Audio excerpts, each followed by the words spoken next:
যারা বীজগণিতে নতুন তাদের জন্য আমি সিম্পল একটা ট্রিক্স দেখায় দিই, একটু মনোযোগ সহকারে দেখার চেষ্টা করবা। এখানে কনসেন্ট্রেশন দিয়ে ভালোভাবে মনোযোগ দিয়ে দেখো। ধরো বীজগণিতের একটা পদ এ, ছোট হাতের এ, এটাকে এভাবে লিখলাম। এবার এই এ পদটা, এটা কি বীজগণিতের একটা পদ, এটার একটা নাম আছে। এই এটাকে বলা হয় বীজগণিতে যে ছোট ছোট স্মল লেটার দিয়ে, ইংরেজির স্মল লেটার গুলো দিয়ে যে পদগুলো লেখা হয়, এই পদগুলোর একটা নাম আছে। এই নামটা হচ্ছে, ইংরেজিতে বলে ভ্যারিয়েবল এবং বাংলায় বলে চলক।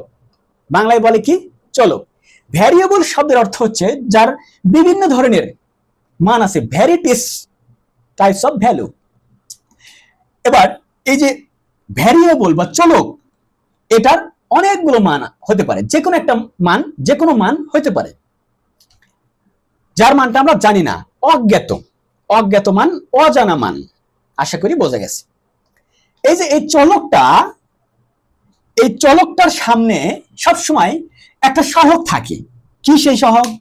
আমরা কালো রং দিয়ে লিখি যাতে স্পষ্ট দেখা যায়। একটা সহগ থাকে। এবং তার আগে একটা কথা বলি, এই যে এর আগে অলওয়েজ কি থাকে? প্লাস চিহ্ন থাকে, একটা ধনাত্মক চিহ্ন থাকে, যোগবোধক চিহ্ন থাকে, প্লাস প্লাস ওয়ান থাকে, একটা কি থাকে? ওয়ান থাকে। এটা এ, যেহেতু সামনে আছে, এটা মাঝখানে কোনো চিহ্ন নাই, প্রক্রিয়ার চিহ্ন নাই, তাহলে এটাকে আমরা ইনটু আকারে, গুণন আকারে লিখে দিতে পারি। গুণন চিহ্ন দিলাম, এখানে ডট দিলে দশমিকের মতো দেখা যায়। তো প্লাস ওয়ান, এটা কি আছে? এ এর সাথে গুণন অবস্থায় আছে, এটা আমরা মাথায় রাখবো। এই যে প্লাস ওয়ান, ওয়ানের তো মান আছে, ওয়ান মানে ওয়ান, এক, একই। স্বাভাবিকভাবে ওয়ানকে আমরা কিভাবে একই ভাবি। তাহলে এই যে এই ওয়ানটা, ওয়ানের আমরা কিন্তু মানটা জানি, কিন্তু এর মান কত? এর মান ওয়ানও হতে পারে, টুও হতে পারে, 1000 হতে পারে, 1,00,000 কোটি, বা নেগেটিভ মানও হতে পারে, যে কোনো মান হতে পারে। এর মানের কোনো শেষ নাই, যাকে বলে ভ্যারিয়েবল। এবার আসি, এই যে এ, স্মল এ, ছোট হাতের এ, এই এটার উপরে আবার একটা ওয়ান আছে। কি আছে? ওয়ান আছে, ঘাড়ের উপরে একটা ওয়ান আছে। এই যে এটাকে আবার কি বলে? এই যে প্লাস ওয়ান, এখানে যে ওয়ানটা, এই ওয়ানটাকে বলা হয় হচ্ছে, এটা তো চলক, চলকের যে সাথে যে একটা নির্দিষ্ট মান থাকে, এইটাকে বলা হয় হচ্ছে সহগ। ইংরেজিতে বলা হয় কোএফিসিয়েন্ট। কোএফিসিয়েন্ট, সহগ। ঠিক আছে? এবং এই যে চলকের ঘাড়ে যে একটা ওয়ান থাকে, সেটা কি ওয়ান? Plus one. ঠিক আছে? এটা হচ্ছে পাওয়ার, মানে এখানে একটাই এ আছে, একটাই এ আছে, আর কোনো এ নাই। যখন দুইটা এ গুণন অবস্থা দেখবে, তখন হবে এ ইন্টু এ, অর্থাৎ এই এর পাওয়ার অন এবং আরেকটা এর পাওয়ার ওয়ান, এই দুইটা এর পাওয়ার ওয়ান আর এর পাওয়ার ওয়ান মিলে হচ্ছে এর পাওয়ার টু, স্কোয়ার। এ আর এ গুণন করলে এই জন্য হয় কি? স্কোয়ার।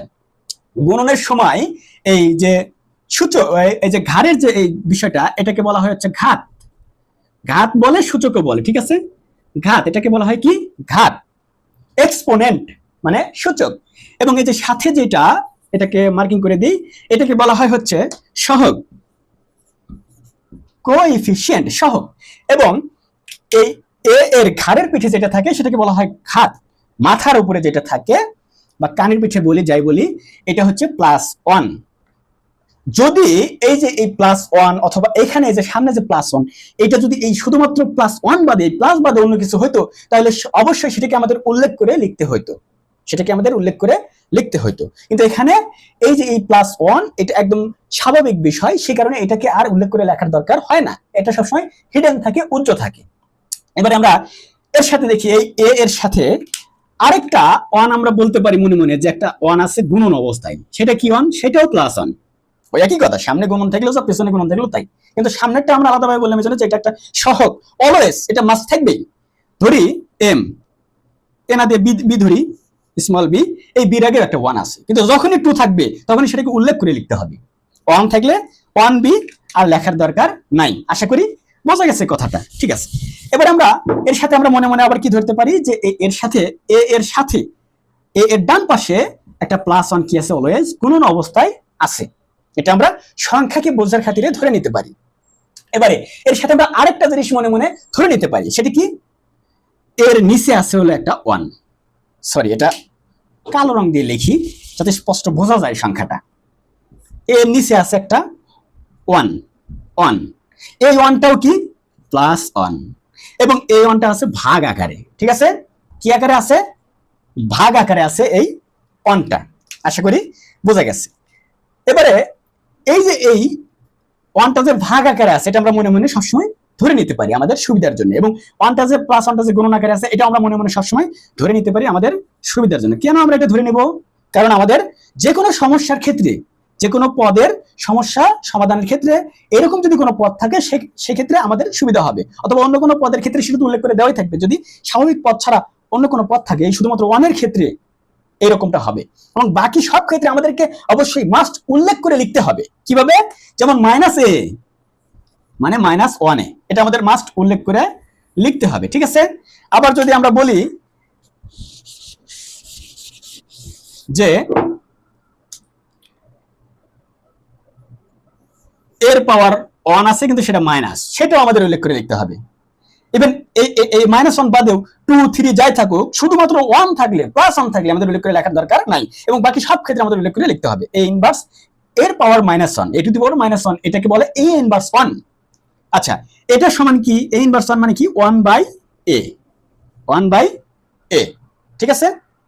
আচ্ছা, এবারে বিষয়টা এরকম যে যদি এই এর সামনে 2 থাকতো, অবশ্যই আমাদের উল্লেখ করে সেটা লেখা লাগতো, 3 থাকতে উল্লেখ করে লেখা লাগতো। ইভেন এখানে শুধু প্লাস 1 এর বদলে যদি মাইনাস 1 ও থাকতো, তাহলে আমাদের সেটা উল্লেখ করে লিখতে হতো মাইনাস এ। অনটা লেখার প্রয়োজন নাই, কিন্তু মাইনাস এটা আমাদের অবশ্যই উল্লেখ করে লিখতে হবে। তাহলে আমরা কি বুঝলাম? যে বীজগণিতের যে পদটার সামনে পেছনে উপরে নিচে কোনো কিছু নাই, সেই পদের সাথেও কি আছে?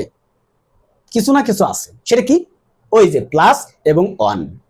হতে পারে সেটা গুণন অবস্থায় আছে, হতে পারে সেটা ভাগ অবস্থায়, সব অবস্থায় আছে। এটা আমাদের মাস্ট এটা বুঝে নিতে হবে, মনে রাখতে হবে, খেয়াল রাখতে হবে, চোখ কান খোলা রাখতে হবে। আশা করি বোঝা গেছে কথাটা। এখন আমরা এখানে একটা, এই যে আমরা যেটা নিয়ে আমরা আলোচনা করলাম, এটার একটা যে সারাংশ বা লাস্ট একটা যে উপসংহার, সেটা আমরা এখন বলি। আমাদের অনেকেরই মনে হইতে পারে যে এইভাবে তো আসলে ন্যাচারালি সেভাবে মানে অনেক ক্ষেত্রে আছি আমরা দেখি না বা শিখি না উল্লেখ করে। কিছু কিছু ক্ষেত্রে দেখা যায় এরকমটা শেখানো হয় যখন যেটা প্রয়োজন হয়। এর বাইরেও কিছু কথা বলি। ধরি আমরা সাপোজ ধরি যে এই যে এর সাথে যেগুলো আছে,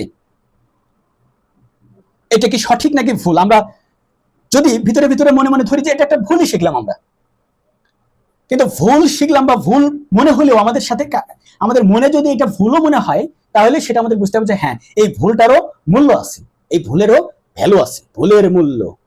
এটা ইন্টারমিডিয়েটে মনে হয় একটা বাংলা বইয়ের একটা গদ্য ছিল, ভুলের মূল্য। জীবনে ভুলেরও মূল্য আছে। কিছু কিছু ক্ষেত্রে দেখা যায় যে আমরা জীবনে ভুল কিন্তু আসলে একটা আপেক্ষিক জিনিস, মানে একটার সাপেক্ষে আরেকটা জিনিস ভুল হয়। জীবনে কি হয়? একটার সাপেক্ষে আরেকটা জিনিস ভুল হয়। যেমন আমরা বাংলাতে পড়েছিলাম যে সূর্য পূর্ব দিকে উঠে পশ্চিম দিকে অস্ত যায়, কিন্তু একই জিনিস আবার, একই কথা আবার পদার্থ বিজ্ঞানে যায় পড়ছে, এটা ভুল। সূর্য পূর্ব দিকে উঠে না, পশ্চিম দিকে উঠবে না, সূর্য সূর্যের জায়গাতেই থাকে। মহাবিশ্বের এই বিশ্ব ব্রহ্মাণ্ডের সৌরজগতের মাঝখানে থাকে সূর্য, এবং সূর্যের চারপাশে সবকিছু নেই সৌরজগৎ, এবং এই সূর্য মাঝখানে স্থির থাকে, এবং সূর্যকে কেন্দ্র করে পৃথিবী চারদিকে ঘুরে। সূর্য কখনোই ডুবে না বা উঠে না, পৃথিবী সূর্যের চারপাশে ঘুরপাক খায়। তাহলে এই সূর্য উঠা বা ডুবা, এই ধারণাটা ভুল, এই কথাটা ভুল। এটা আমরা পদার্থ বিজ্ঞানে শিখেছি, কিন্তু বাংলায় আবার ওইটাই সঠিক। তাইলে কি আমি যদি বৈজ্ঞানিক যুক্তিতে যদি বলতে যাই, তাহলে বাংলা ভুল। আবার যদি বাস্তবিক পক্ষে আমরা যেটা দেখতেছি, উঠতেছে, হ্যাঁ উঠতেছে, তাই তো, নিচ থেকে উপর দিকে উঠতেছে, তাই তো দেখতেছি। আবার যদি দেখি যে হ্যাঁ উপর থেকে নিচে ডুবে গেল, আস্তে করে অন্ধকার হয়ে গেল, এটা ডুবে গেল, এটাও ঠিক আছে। তাহলে বাংলাতে বাংলাটা সঠিক, পদার্থ বিজ্ঞানে ফিজিক্সে ওইটাই সঠিক। তাইলে ভুল কি? একটার সাপেক্ষে আরেকটা ভুল। আসলে সবই কি যার যার অবস্থানে সে সে সঠিক। এই জন্যই বলা হয় সবাইকে সবসময় সবাইকে সবার সাথে তুলনা করতে নাই, কারণ সবাই যার যার মতো, কেউ কারো মতো না। সবাই যার যার মতো, সবাই সবার জায়গাতে সেরা, যার যার নিজের অবস্থান সেই সেই জায়গায় সে সে সেরা। এই কারণে আমরা কখনো ভুল নিয়ে, নতুন যারা স্টুডেন্ট আসো, এই ভুল ত্রুটি নিয়ে তোমরা সংশোধন করার চেষ্টা করবে ঠান্ডা মাথায়, এবং এটাকে পজিটিভ ভাবে নিবা। এই ভুলের কারণে ঝগড়া করা, ভুলের কারণে একজনের সাথে আরেকজনের মনোমালিন্য করা, এটা কখনো করবে না। কারণ জীবনে ভুলের দরকার আছে। যার জীবনে ভুল নাই সে জীবনে শিখতেও পারে না। তুমি যত বেশি ভুল করবা তত শিখতে পারবা, কিন্তু সেই ভুলটা ইচ্ছা করে জানা শুনে বুঝা করা যাবে না। কাজ করতে সঠিকভাবে চেষ্টা করতে করতে দেখা যাবে এর মধ্যে ভুল হয়, এবং সেই ভুলটা থেকে নিজেকে সংশোধিত করতে হবে, এবং সেখান থেকে জীবনে কি করতে হবে, আগা যেতে হবে। সাকসেসের কোনো ল্যান্ডমার্ক নাই, এটা হচ্ছে সবচেয়ে বড় কথা।